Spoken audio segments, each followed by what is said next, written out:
दोस्तों, आज तक हमने सुना था कि औरत से उसकी उम्र और आदमी से उसकी तनख्वाह नहीं पूछनी चाहिए।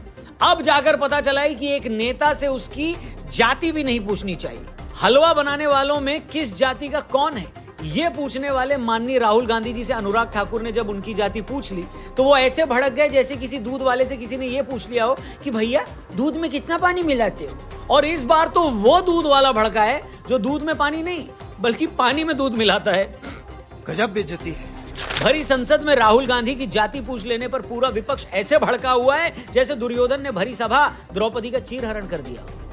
वाह वाह वाह वाह। लोग सवाल कर रहे हैं कि जब राहुल गांधी लोगों के बीच जाकर पत्रकारों से उनकी जाति पूछ सकते हैं, जब अखिलेश यादव सवाल पूछने पर पत्रकार से उसकी जाति पूछकर उसे शर्मिंदा कर सकते हैं, तो राहुल गांधी से उनकी जाति पूछ लेने पर दोनों इतना क्यों बिलबिला रहे हैं? इस कमरे में ओबीसी कितने हैं? हाथ उठा के दिखा दीजिए, देखिए मजा। नहीं, वो आप कैमरा मैन है भैया। तुम पिछड़े हो कि क्या? नाम क्या तुम्हारा? नहीं, नाम बताओ इनका क्या है, नाम बताओ।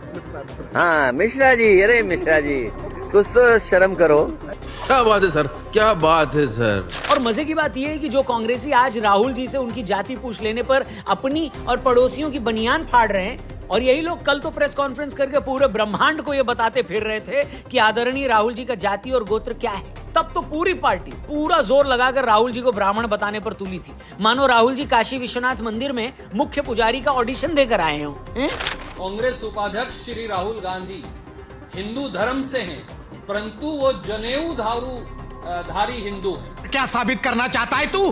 क्या साबित करना चाहता है तू? मतलब राहुल जी भरी सभा में लोगों से उनकी जाति पूछकर उनको शर्मिंदा करे वो ठीक, अखिलेश यादव पत्रकारों से उनकी जाति पूछकर उन्हें जलील करे वो भी ठीक, कांग्रेसी खुद आगे आकर राहुल गांधी की जाति का सैटेलाइट चित्र दिखाएं वो भी ठीक, और यही लोग दिन रात जातिगत जनगणना करवाने की बात बोलकर लोगों की जाति पूछने की मांग करें तो वो भी जायज है। मगर जैसे ही किसी ने इनकी जाति पूछ ली तो हाय दैया ऐसे करने लगे जैसे किसी ने गुप्त रोगी से उसका रोग पूछ लिया हो। जिसकी जात का पता नहीं वो गन्ना की बात करता है।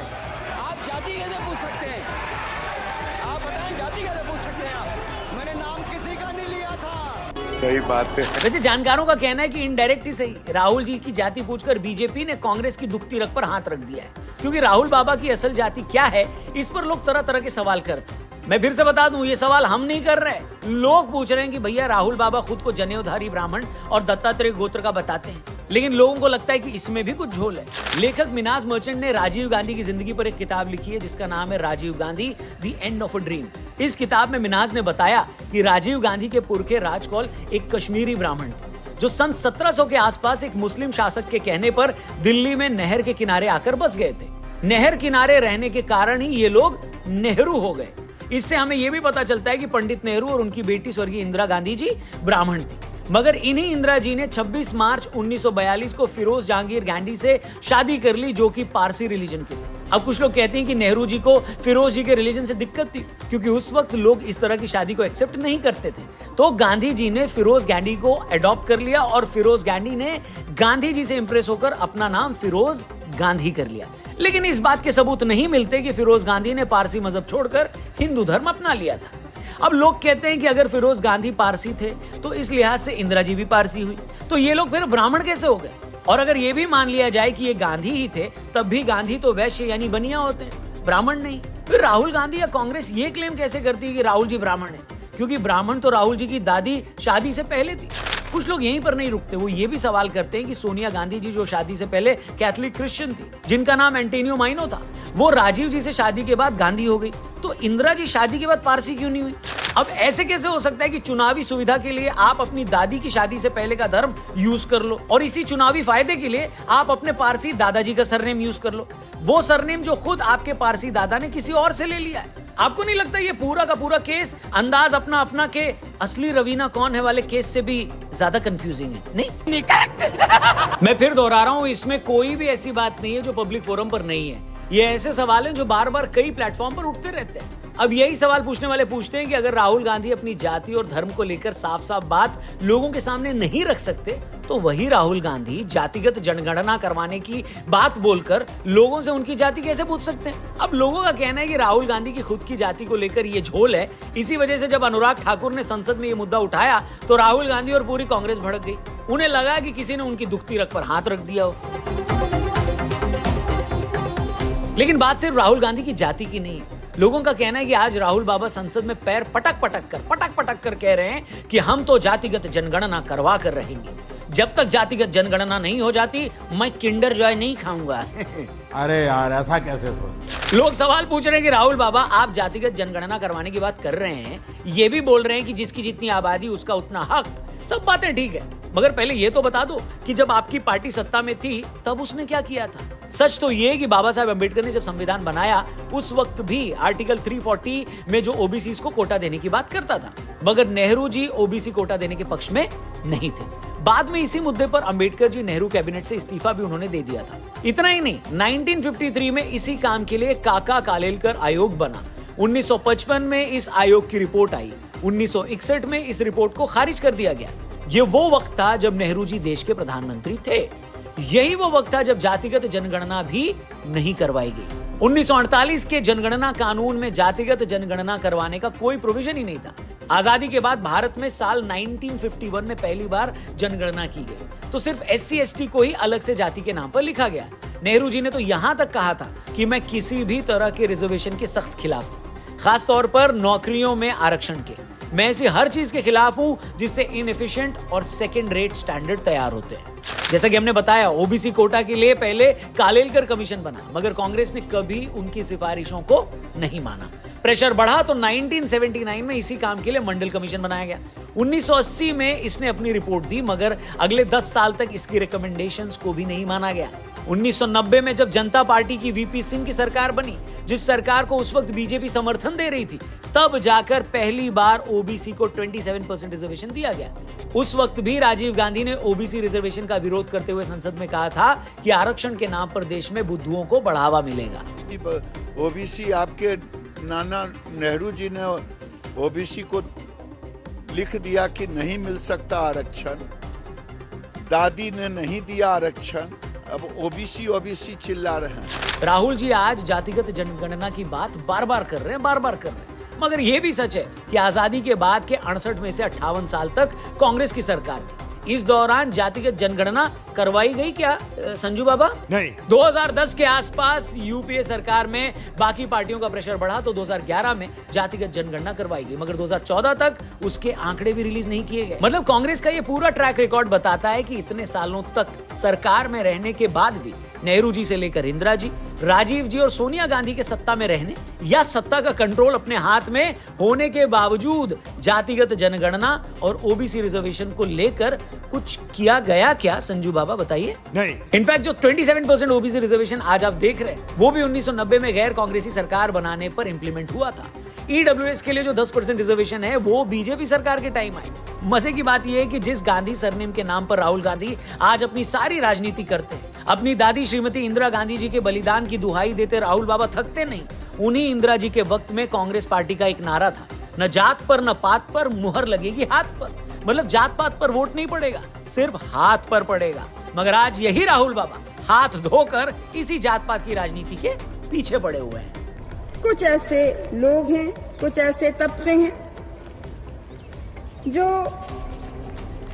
जाति के नाम से समाज को चोट पहुंचाते हैं। ये है हमारी कमजोरी।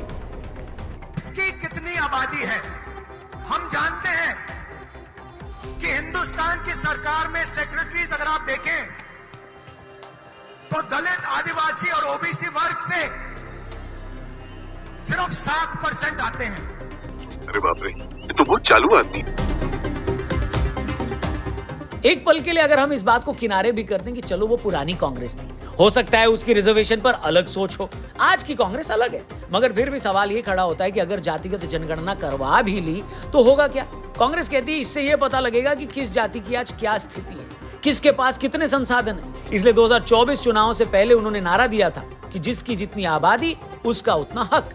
मगर बिहार हो या कर्नाटक, बार बार ये जब भी किसी राज्य सरकार ने टोटल रिजर्वेशन को 50% से बढ़ाने की कोशिश की है तो उसकी ये कोशिश अदालत में नहीं टिकी। इसका मतलब आज जातिगत जनगणना की बात करके जातियों को उनकी आबादी के हिसाब से रिजर्वेशन देने की बात कर रही है, उन्हें भी ये पता है कि ऐसा कुछ भी नहीं होने वाला। यानी वो रिजर्वेशन बढ़ाने का झुंझुना देकर सिर्फ पॉलिटिक्स कर रही है। उससे भी आगे जाकर समझें तो जातिगत जनगणना की ये बात सिर्फ हिंदुओं को जाति के नाम पर बांटने की कोशिश लगती है, और ये कोशिश हाल के लोकसभा चुनाव में थोड़ी सफल भी हुई, जब कुछ पार्टियां लोगों को कन्विंस करने में कामयाब हो गई कि अगर बीजेपी को 400 सीटें मिल गई तो वो संविधान बदलकर आपका रिजर्वेशन खत्म कर देगी।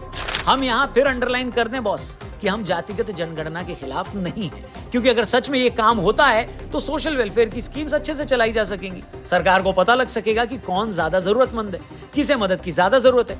मगर कोई भी पार्टी अगर जातिगत जनगणना की बात बोलकर सिर्फ और सिर्फ हिंदुओं को आपस में बांटना चाहती है तो ये हिंदुओं को तय करना चाहिए कि इस तरह की पॉलिटिक्स से कैसे निपटना है।